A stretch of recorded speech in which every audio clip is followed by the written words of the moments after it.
What's up, buddy? Hello? Hey, what's up? Would you prefer to see me or no? Yeah, if you don't mind. Well, it's just like my webcam is actual garbage. Yeah. So I don't know. I just always feel kind of weird. Like when we were doing like our Zoom meetings for classes today, it was like I don't know. I just do always audio. Yeah.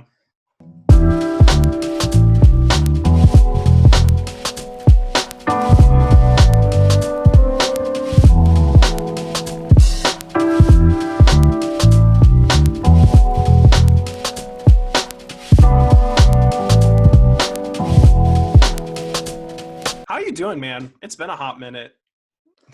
My mental health is degenerating by the second. Oof.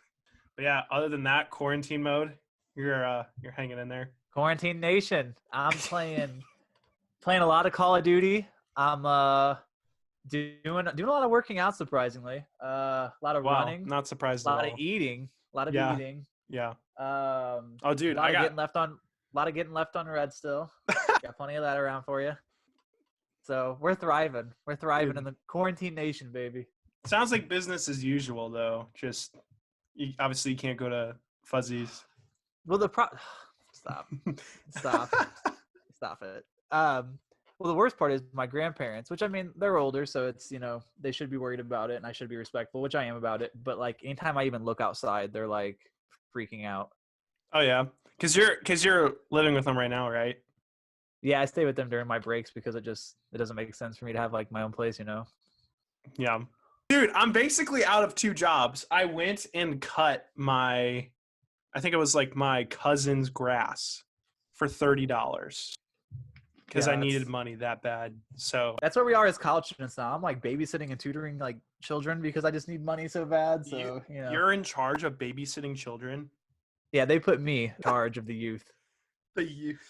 Oh my gosh. Is this your game plan to get me all pissed off before we start talking about Kobe Bryant? Yes, exactly. So I'm 'Cause trying we're to get almost you all in your feels. We're almost out of the grace period. We're almost out of the grace period for him where we can actually like start being truthful about his career instead of being nice. It's felt like 5 years now that he's been gone. For me, it's gone, and like I've mourned, and like I've like Yeah. come to that reality and stuff. And now that I'm like looking at his stuff, I'm like not getting nostalgic. Like when I looked at his whole career, I knew he was one of the greatest basketball players of all time.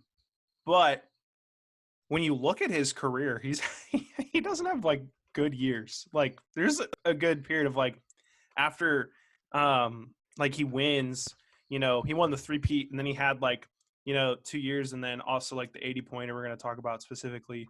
But like that season, they like got eliminated in the first round by the Suns 3-1. Like they won. Well, okay, rewind. They were up 3-1, and then they got reverse swept by the Suns.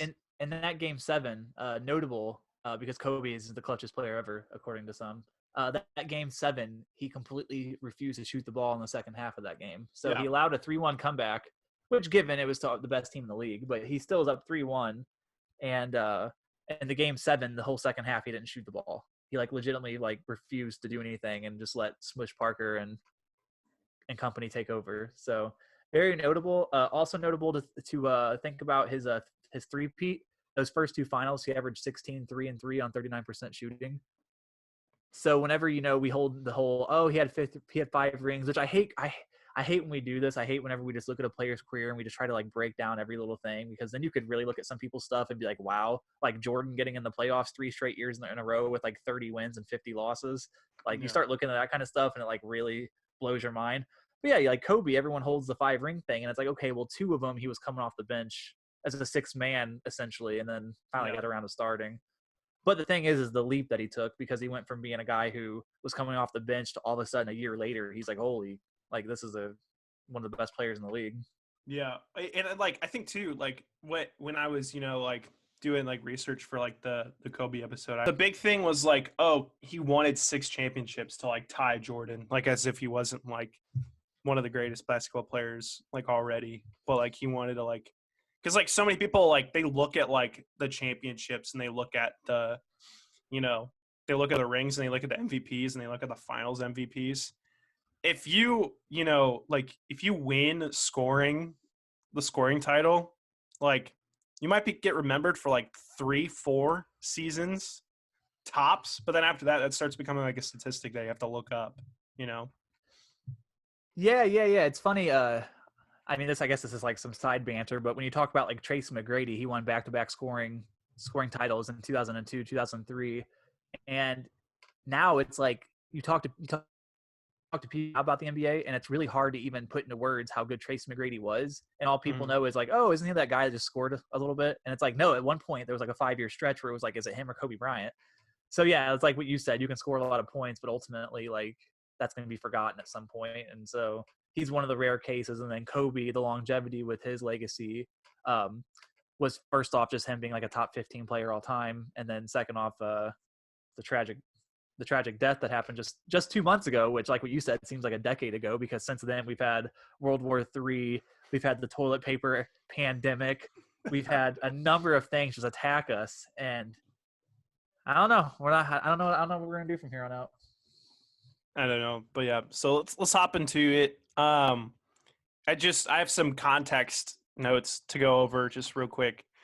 So obviously the 2005-2006 season marked the return of head coach Phil Jackson to the Lakers since the three-peat. After his infamous book, I don't know if you've read it, the last season. It's about their 04 season, and I wish I've read it a few times, and I have like some notes. I don't have the book on hand on me right now, but I have a bunch of notes in there, and you can probably literally on every page find a complaint that he has for Kobe Bryant. It is remarkable. That's what I was gonna say. That's like what that book was known for. It was just basically like a big like oh, Kobe Bryant. It's like super hard to work with and like doesn't listen and all that stuff. But yeah. So Phil Jackson came back.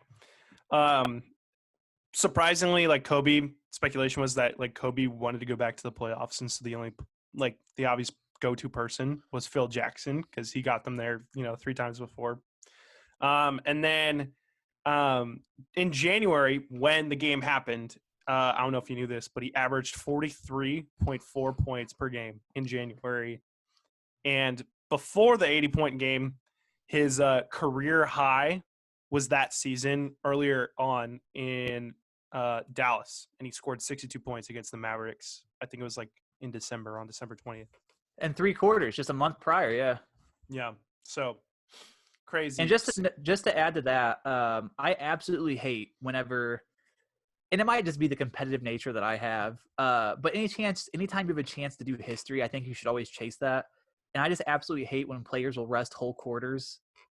Like even after like they do like a scoring barrage, like Klay Thompson had the 60 points in 3 quarters, and it's like, man, just ride with it. Like you only get to witness history once every so often. Like even before Kobe's 81-point game, the closest anyone had gotten, I think, was 71 by David Robinson and Michael Thompson. And it's like you think about that, that's a lot of points, but that's still 30 points away from the most points ever in a game. And 30 points is pretty substantial. Like guys now who score 30 points, that's like almost a career night in some senses. Like Kawhi Leonard didn't have his first 30-point game until just 2.5 years ago. So it's like 30 points is like, that's still a pretty good margin. So anytime, like, looking back at the Mavs, him sitting for that Mavs game, I hate that. The Klay Thompson, just anytime guys sit, like chase the history. Go ahead and do it. Obviously, hop into the game. Okay. Dropped 81 against the Raptors. Just a little scored more. What? He could have scored more. He missed. He actually went back in 2013 and he live tweeted while he was watching the game for the first time. And if you watch that game, like the amount of just mid-range pull-ups that he probably hits 70% of the time he missed, and it's just he probably could have easily had like 94 and been like right there at the very end for having 100 points. And I mean, literally, like the Raptors were leaving him uncontested outside of the arc, like for the game. And he like at one point he shot 3 threes in a row, and then Raptors called the timeout, and then he came back and then shot like a 15-footer from the baseline. I'm just like so. I'm glad. Can we do favorite moments now, actually? Because that was actually my favorite moment, because I said he had a stretch in the middle of the third where he hit those few threes in a row and they call timeout. And then, like what you said, he goes baseline about 15 feet. He picks up his dribble, does about 3 pump fakes, and then shoots it anyways with Jalen Rose's hand all up in his grill. And it's like, if there was a play I could show to someone that said what signified Kobe's career, it would be that play right there. Well, they're giving him the ball to see if he can add to it. Yes, he does. Right now. That tells you what the Lakers are doing defensively. Kobe again. Devin George now to Kobe. Still 6.5 to play in the third. He pulls up for a three. Yes! Kobe again. When he gets it going like that, I think this is a great timeout. Trying to move around Mo Pete. Trying to put him up. Finally shoots. Counted in the foul. You talked about him being in one of those zones. Yeah. He's definitely in it right now. Like, that play showcases, like, hey, it's not always going to be a good shot. And even if he only shoots 44% or whatever the numbers were, it's like, that's Kobe right there. Well, I think in today's, like, modern NBA world, we've just become so conditioned to, oh, that guy's completely uncontested. He's going to hit it. Like, he's going to hit it, you know? And if he's contested, then we think, oh, well, he's probably not going to hit it just because he got a hand in his face. Like, Kobe Bryant went exactly against that logic. And he would have guys all over him and still find a way to either, like, draw the foul or make the bucket. So it's crazy. Toronto was up 63-49 at the half, which is crazy. And first half stats for Kobe Bryant was he had 26 points. He was 1 for 2 with the three-pointer in the first half.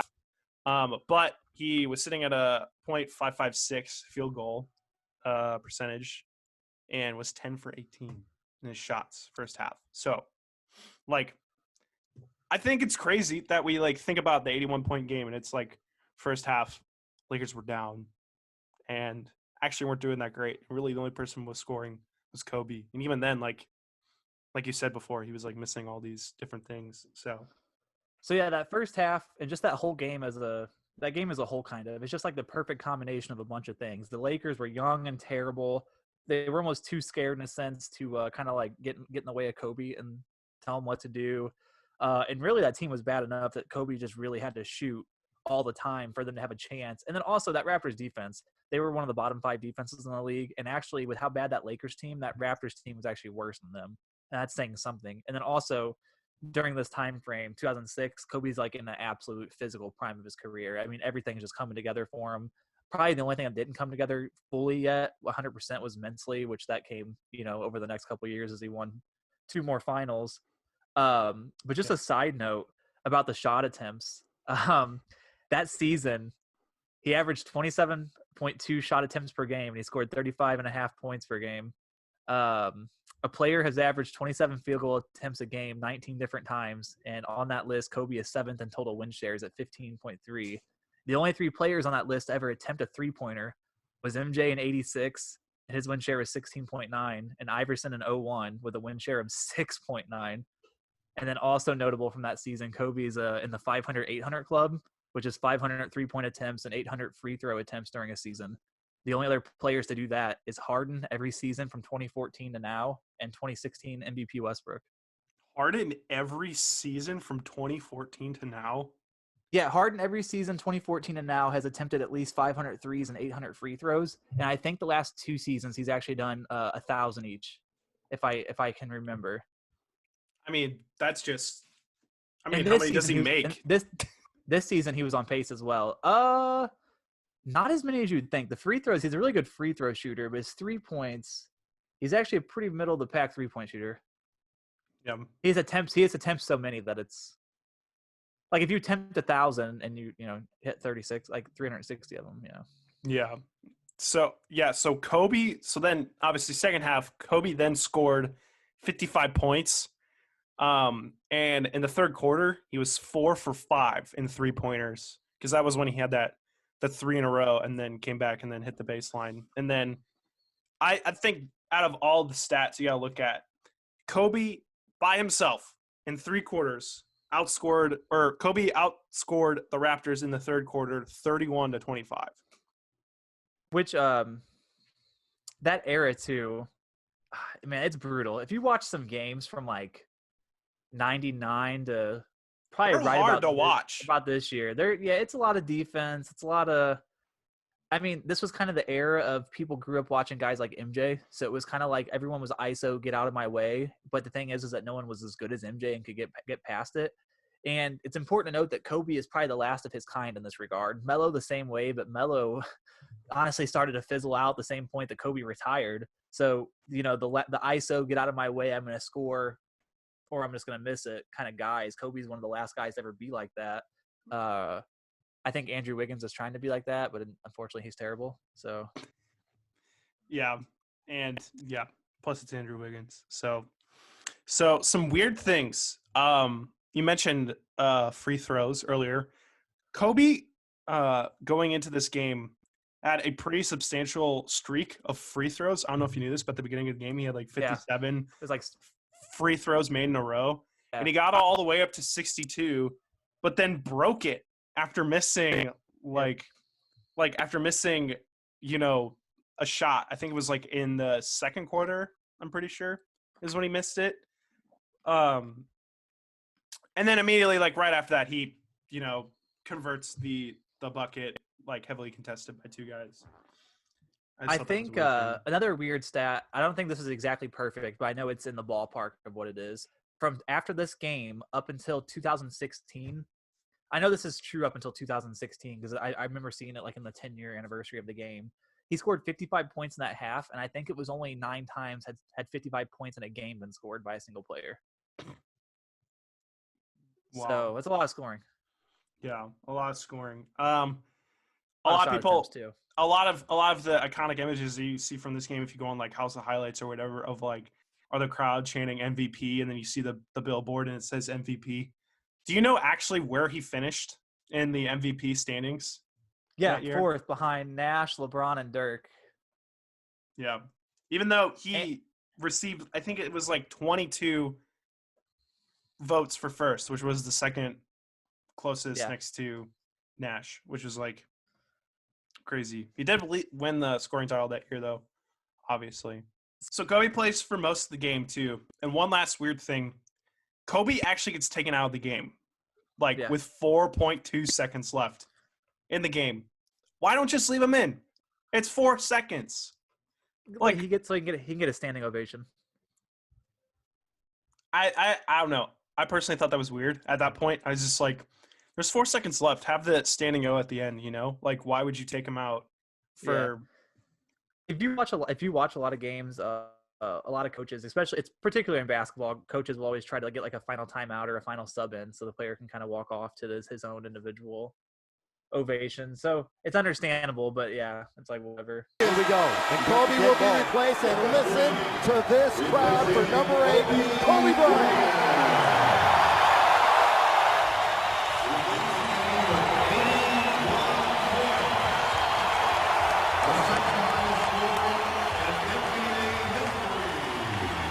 All right, Billy, fave moments, go.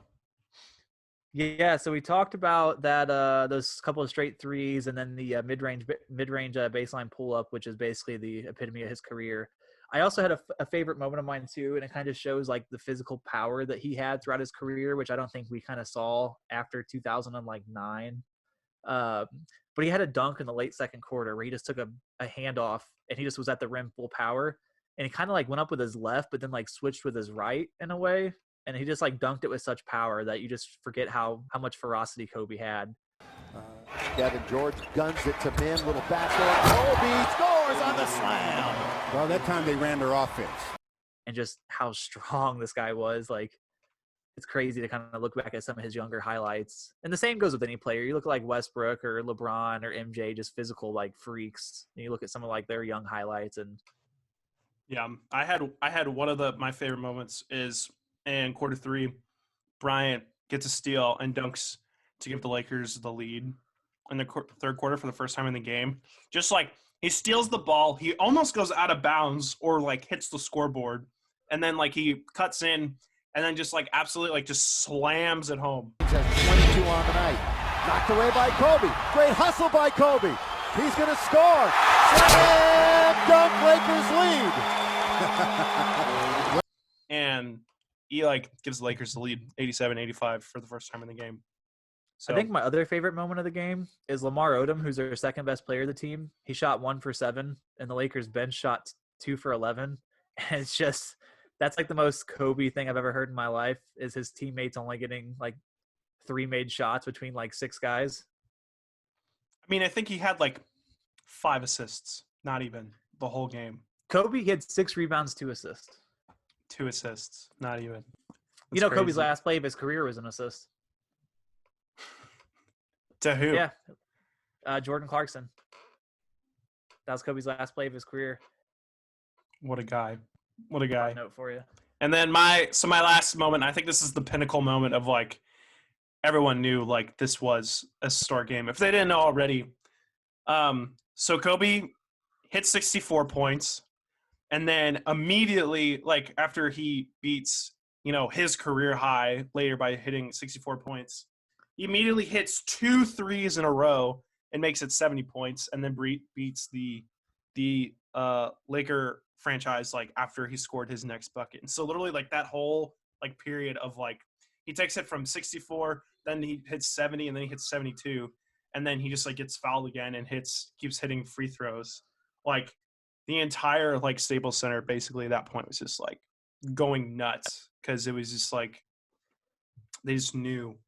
Like I read the previous record. It was probably Elgin Baylor, I'm guessing. I don't know. I have to check. I think it was Elgin Baylor with 69 or 70 points. I didn't throw that stat in front of me off the It has to be Elgin Baylor. I think it is. It was, and then so obviously he beats the Laker record for most points scored a game, still holds that, and then second highest scoring game of all time, right under Will Chamberlain's 100-point game. And it's still 19 points away from matching that. Like how even in I can't comprehend how you score 100 points without like advanced metrics. Yeah, that's not even the most like crazy thing he's done. I still think averaging 50 for a whole season is more impressive than scoring 100 in one game. So that means that every single night that you wake up, you're like, yeah, I'm scoring 50 points. I don't know. Well, I mean, at that point, literally, like his teammates were just like, "Oh, I'll just feed it to him." So that was crazy. Yeah, but outside of like, still on this game though, but kind of not. What's more fun for you, this game, the 81-point game, or his 60-point finale? I'd go point finale, the 60-point finale for me, just because like at that point you didn't know who Kobe was. Like you had a good idea of who he was, like just as a personality and his hard work and mentality a little bit when he was in this 81-point game, and even then with like the three-peat and stuff like that. But at that point, Kobe was still like really young in his career to where he was getting criticisms because he wasn't like passing the ball. He wasn't like being cooperative like his coaches and his players or whatever, and all that stuff.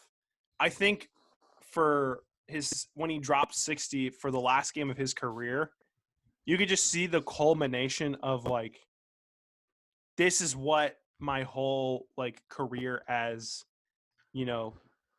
like cementing myself as one of like the best like shot creators of all time has been all about. And that's literally like what that was. And also I think just like for novelty's sake, it's an easier game to watch because you can literally like, I think anybody and everybody knows like where they were when they watched that game, or like they just remember like what they were doing that day because it was just so like iconic.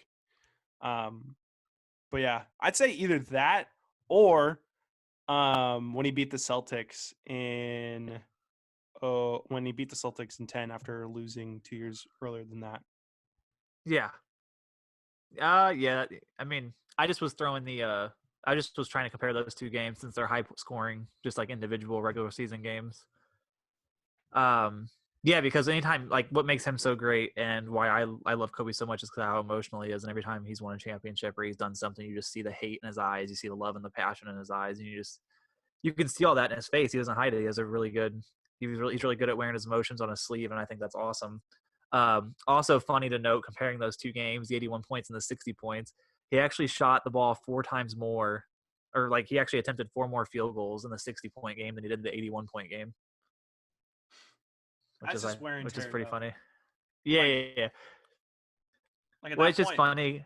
It's just funny because Kobe's entire career, we all criticize like, oh, I wish he'd shoot less, and then when you come down to the 60-point game, we're like, no, take no, every shot. take all the shots, all of them.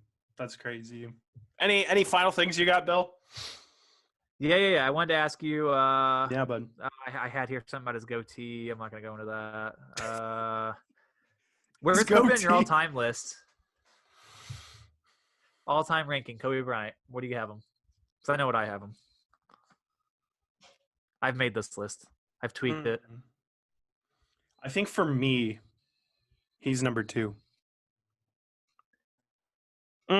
Actually, so I know LeBron is ahead of him for me because LeBron putting up numbers with the Cavs, and then especially like the Heat. The Heat was when I really first started watching like basketball. So for me, like LeBron was like the guy that I idolized. They even still have like a LeBron black jersey, Miami Heat jersey in here when he wore number 6 for the Heat. So for me, it'd be LeBron, and then as stupid as it sounds, it's like LeBron, and then like Kobe and Russell Westbrook are like in there, like. And I know they're two totally different players, and they're not. You mean I know are you Kobe. talking like, I'm you're not talking saying like your favorite?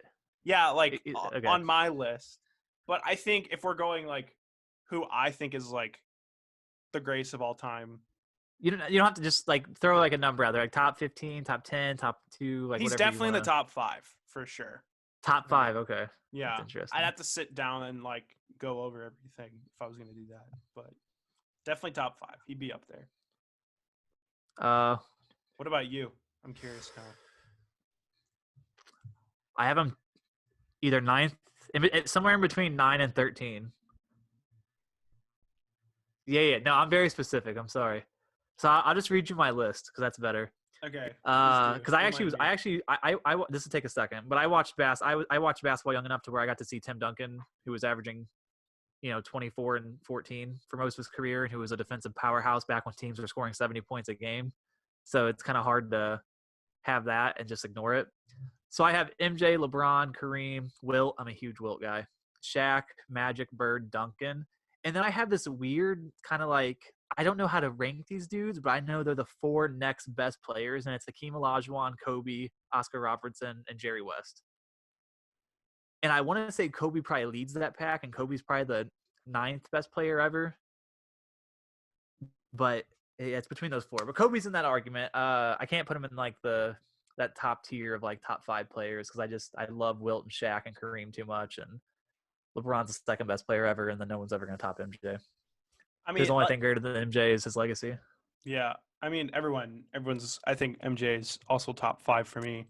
I would say I was kind of late to the fray when it came to basketball, and I think part of that was just because like my sports fandom didn't really kick in until like I was in middle school. Because just for me, like the sports environment that I grew up in was baseball. First, and then it was football, and then it was. You're definitely from St. Louis. Everything else, yeah, your classic St. Louis in sports taste. But then like kind of over time that started to evolve, and I just kind of like, I think I said in middle school I definitely started watching basketball. So I might not have the same like appreciation for like the old school guys, like but I definitely know that like through just through going back and watching, games and moments and highlights, I understand like the kind of guys that like Jordan and Bird, like the kind of players they were and how they like paved the way for guys, especially like Kobe. And I think Kobe has his place too.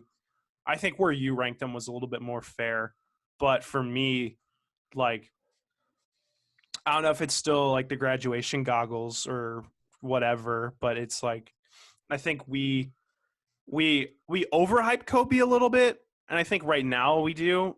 Like I said before, like there were some years where like literally I think it was, it was either 2011 or 2012. It was like a year or two after he won his last championship. He played 6 games.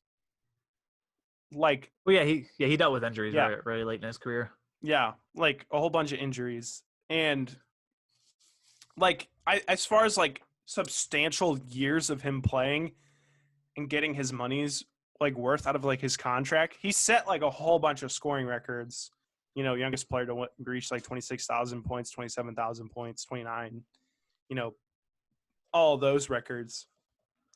But like, there's more. I think if we like look back at that now and look at like the, you know, everybody else that's on the list, it's like Kobe was a scorer, and the reason why other players like are higher up on that list is because they can do everything.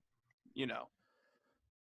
Yeah, Kobe was definitely just real quick. Kobe was definitely one of the guys who recognized his place in NBA history, and then at the end of his career, really worked hard to change that. Where he became more of like the family guy, outspoken in media, started doing more interviews, started writing books, doing documentaries. Because I think he realized, you know, he really wasn't that liked in NBA circles. He kind of like was a better Iverson for a little bit there, where it was like, yeah, you shot a lot, you scored a lot. Luckily enough, you had good enough teammates and a good enough organization to win, so you can kind of have some credibility.